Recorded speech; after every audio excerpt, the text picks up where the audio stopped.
Good evening, dear students.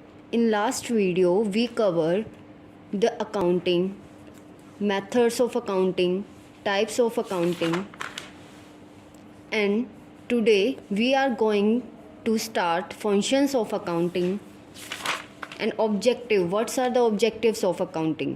तो हमारे functions क्या क्या होंगे अकाउंटिंग के, जैसे हम ट्रांजेक्शन्स को रिकॉर्ड करेंगे, उसके बाद समराइज़ करेंगे, रिपोर्टिंग करेंगे और फिर उसको लास्ट में एनालाइज करेंगे।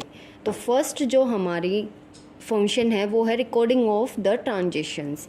रिकॉर्डिंग क्या है? फर्स्ट जो हमारे फर्स्ट प्राइमरी फंक्शन है वो हमारा होता है रिकॉर्ड करना, ट्रांजेक्शन्स को रिकॉर्ड। इसमें जो हमने रिकॉर्ड्स को आइडेंटिफाई किया है उनके बेस पर ट्रांजेक्शन्स को रिकॉर्ड करेंगे। रिकॉर्डिंग में बहुत सी ट्रांजेक्शन्स होती है, जैसे कैश से रिलेटेड हो गई, अपने परचेज से रिलेटेड हो गई, सेल से रिलेटेड हो गई।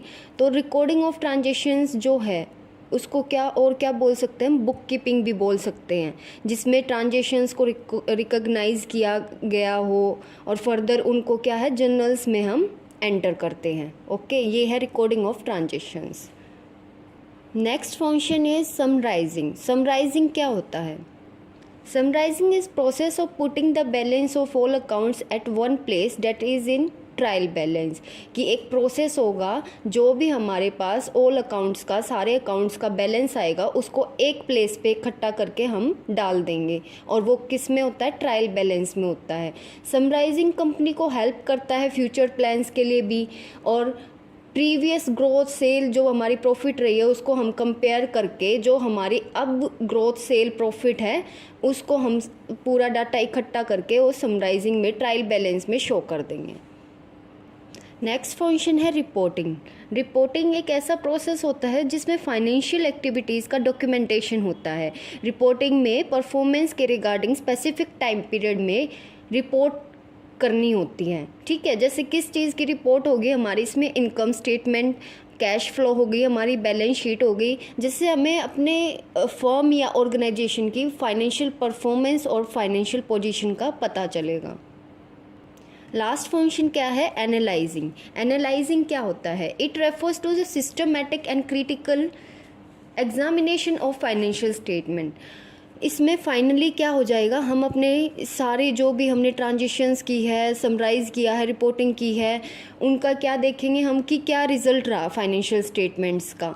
It is very important to draw conclusion. तो कंक्लूज़न हमें चाहिए होगा, तभी तो हम आगे स्टेप्स ले पाएंगे कि हमें आगे और क्या करना चाहिए। It is the responsibility of the management to check for the positive और नेगेटिव पॉइंट्स। हम अपनी फर्म और ऑर्गेनाइजेशन की प्रॉफिटेबिलिटी के लिए जो नेगेटिव और पॉजिटिव पॉइंट्स हैं उनको लेके चलेंगे, वो होगा हमारा analysing. Okay, further we have some objectives of accounting and first is maintaining records.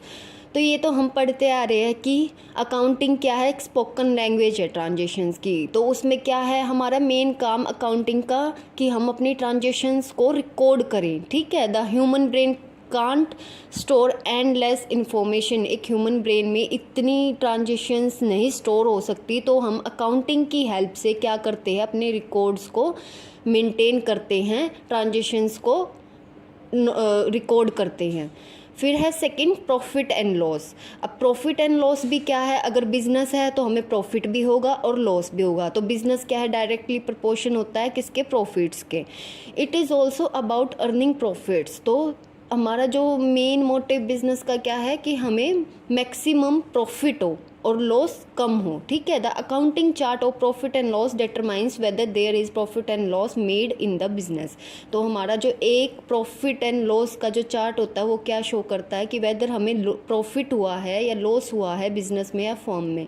The income and expenditure decide profit and loss. हमारी इनकम और एक्सपेंडिचर अकाउंट हमारा क्या डिसाइड करता है कि हमारा प्रॉफिट हुआ है या लॉस हुआ है।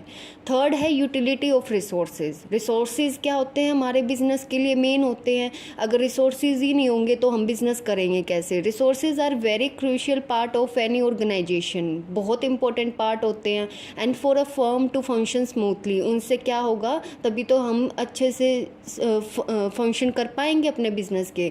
The records hold the responsibility to report the firm about the different activities along with its timing. तो हमें टाइम टू टाइम रिपोर्ट करना होता है। It becomes easy for the management to take note of the details before putting in the money. तो हमें अच्छे से अपनी क्या रिसोर्सेज का यूटिलाइज करना चाहिए। If we utilise resources efficiently, अगर हम एफिशिएंटली उनका यूज़ करेंगे तो क्या होगा, ये हमारी ऑर्गेनाइजेशन की प्रॉफिटेबिलिटी को भी इंक्रीज़ करेगा, और जो हमें कॉस्ट है, हमारी जो कॉस्ट है वो क्या हो जाएगी, रिड्यूस हो जाएगी, क्या हो जाएगी, मिनिमम हो जाएगी। उसके लिए मैनेजमेंट भी हमारी अच्छी रहेगी और ऑर्गेनाइजेशन को प्रॉफिटेबिलिटी रेशियो भी अच्छा मिलेगा। अब है हमारा एस्टिमेशन ऑफ फाइनेंशियल पोजीशन। अब फाइनेंशियल पोजीशन कहाँ, हमारी फाइनेंशियल पोजीशन कैसे पता चलती है, बैलेंस शीट से। ठीक है, तो हमें सिर्फ हमारी फाइनेंशियल परफॉर्मेंस से कुछ नहीं होगा कि जो बिज़नेस पर्सन है सिर्फ ये जानने में इंटरेस्ट नहीं रखता कि हमारे प्रॉफिट और लॉस कितने हुए हैं। हमें ये भी पता होना चाहिए कि हमारी जो एक फर्म है या बिज़नेस है उसमें क्रेडिटर्स से हमने कितना उधार ले रखा है और डेटर्स को हमें कितना पे करना है। तो हम बैलेंस शीट की हेल्प से क्या करते हैं, अपनी फाइनेंशियल पोजीशन को समझते हैं कि हमारी फाइनेंशियल पोजीशन एक फर्म की क्या चल रही है। हम अपने फाइनेंशियल पोजीशन से क्या असेट्स और लाइबिलिटी से भी क्या है अंदाज़ा लगा सकते हैं कि हमारी फाइनेंशियल पोजीशन अभी क्या चल रही है। लास्ट हमारा ऑब्जेक्टिव क्या है, हेल्प्स इन डिसीजन मेकिंग। ये तो मेन होता ही है कि मैनेजमेंट में क्या है, डिसीजन मेकिंग होना चाहिए। With the help of all the records that have been maintained by the following accounting procedures, decisions can be made with all those information which helps in smooth functioning of the organization। जो भी हमने accounting का process किया है, records किए हैं, after all जो भी हमने प्रोसीजर फॉलो किए हैं, डिसीजंस लिए हैं, उनकी इंफॉर्मेशन के आधार पर जो हमें अपने बिजनेस या ऑर्गेनाइजेशन में कमियां होंगी उनको क्या करेंगे, फर्दर अच्छे से प्रॉब्लम सॉल्व करके डिसीज़न लेंगे। और ये मैनेजर का मेन मोटिव होता है कि जो भी हमारे बिजनेस या फर्म में जो भी रिकॉर्ड्स में प्रॉब्लम हो रही है, मैनेजमेंट को फर्दर सॉल्व करके आगे उसको ठीक करना चाहिए, तभी हमारी फर्म या ऑर्गेनाइजेशन की क्या होगी, स्मूथ फंक्शनिंग होगी। तो ये थे हमारे ऑब्जेक्टिव्स ऑफ अकाउंटिंग।